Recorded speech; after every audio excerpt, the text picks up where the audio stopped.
नमस्कार, मैं रघुनाथ प्रसाद आज चर्चा कर रहा हूँ देश में व्यापक रूप से हो रही चर्चा की कि केंद्रीय एजेंसियाँ जो रेड कर रही हैं ईडी, सीबीआई, इनकम टैक्स विभिन्न राजनेताओं पर। विपक्षी दलों का यह आरोप है कि केंद्र में सत्तारूढ़ दल सिर्फ विपक्षी दलों के नेताओं के विरुद्ध ही कार्रवाई कर रही है। इस संबंध में जो मैंने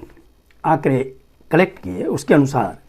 वर्ष 2004 से 14 जब यूपीए 1 और 2 की सरकार थी, उस वक्त 26 पॉलिटिशियंस पर मुकदमे दर्ज हुए थे और उस समय के जो विपक्षी नेता थे उनके विरुद्ध 14 केस हुए थे, जो 54%। जबकि 2014 में जब एनडीए सरकार, वर्तमान सरकार केंद्र में सत्तारूढ़ हुई, तब से लेकर अभी तक 121 पॉलिटिशियंस के विरुद्ध केसेस हुए हैं। इनमें 115 केसेस सिर्फ विपक्षी नेताओं के विरुद्ध हैं, सिर्फ 6 केस सत्तारूढ़ दल के नेताओं के विरुद्ध। इनमें जो बड़ी संख्या है उसमें कांग्रेस के 24, तृणमूल कांग्रेस के 19, राष्ट्रवादी कांग्रेस पार्टी के 11, इसके अतिरिक्त शिवसेना, द्रविड़ मुनेत्र कषगम, बीजू जनता दल, राष्ट्रीय जनता दल, बहुजन समाज पार्टी, समाजवादी पार्टी और तेलुगु देशम पार्टी के विरुद्ध 5 से 8 तक केस हैं। इसके अतिरिक्त और भी कई विपक्षी दल हैं जिनके विरुद्ध 1, 2, 3, 4 की संख्या में केसेस। विपक्षी दलों का यह भी कहना है कि जिस तरह से ईडी की कार्रवाई चल रही है, इसी तरह का पैमाना कमोबेश जो दूसरी केंद्रीय एजेंसियां हैं सीबीआई और इनकम टैक्स, उनके द्वारा भी विपक्षी दलों पर ही ज़्यादा कार्रवाई की जा रही है। देश की प्रत्येक जनता यह चाहेगी जरूर कि केंद्रीय एजेंसियां स्वतंत्र रूप से काम करें, लेकिन जो वह स्वतंत्र रूप से काम करे यह सिर्फ कहने से नहीं हो सकता, उसको दिखना भी चाहिए कि एजेंसियां स्वतंत्रतापूर्वक काम कर रही हैं। ईडी के जो केसेस का फिगर है 2014 से लेकर अभी तक का, उसमें से यह स्पष्ट है कि 95% केसेस सिर्फ विपक्षी नेताओं के विरुद्ध। मैंने कई टीवी चैनल पर बहुत लोगों के डिबेट को सुना और उसमें से कुछ बातें जो निकल कर आई हैं,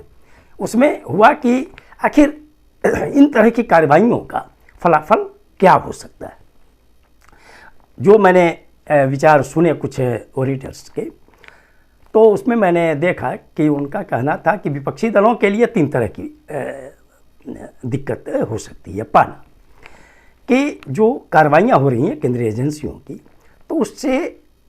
नेता घबरा कर, विपक्षी नेता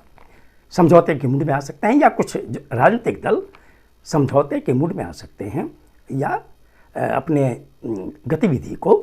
कमोबेश समझौते के रूप में लाने का प्रयास करेंगे। दूसरा कि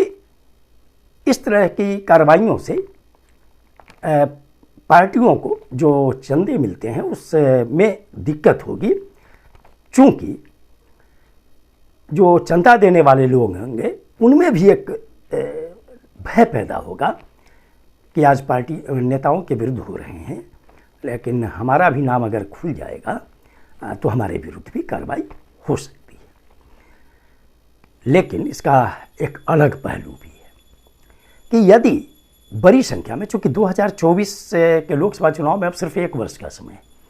यदि ये कार्रवाइयाँ और तेज़ी पकड़ती हैं, काफ़ी गति पकड़ती हैं, तो हो सकता है देर सवेर, जैसा कि अभी देखा गया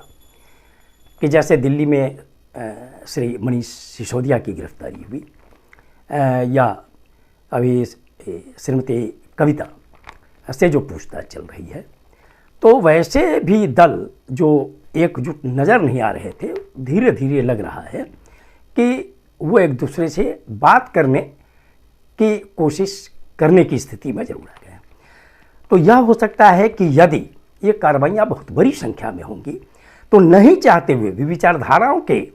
अंतर के बावजूद भी विपक्षी दल एकजुट होने का प्रयास करें और पूरे तौर पर गठबंधन नहीं भी बने तो ये उनमें आपसी समझौता हो सकता है, मुख्यतः कांग्रेस पार्टी और सभी क्षेत्रीय दलों और वामपंथी दलों के बीच, कि पूरे देश में 543 जो लोकसभा सीट हैं, सभी सीटों पर एनडीए के विरुद्ध विपक्ष का एक उम्मीदवार खड़ा करने का प्रयास किया जाए। और यदि ये स्थिति आती है तो निश्चित तौर पर 2024 का लोकसभा चुनाव काफ़ी रोचक स्थिति में पहुंच सकता है। ये वीडियो आपको अच्छा लगा हो तो निश्चित तौर पर लाइक करें, शेयर करें। अब तक मेरे चैनल को आपने सब्सक्राइब नहीं किया तो सब्सक्राइब करें, बेल आइकन को टच करें ताकि मेरे हर आने वाले वीडियो का नोटिफिकेशन आपको तुरंत मिल जाए। आप सभी लोगों के लिए शुभकामनाएं। धन्यवाद। जय हिंद।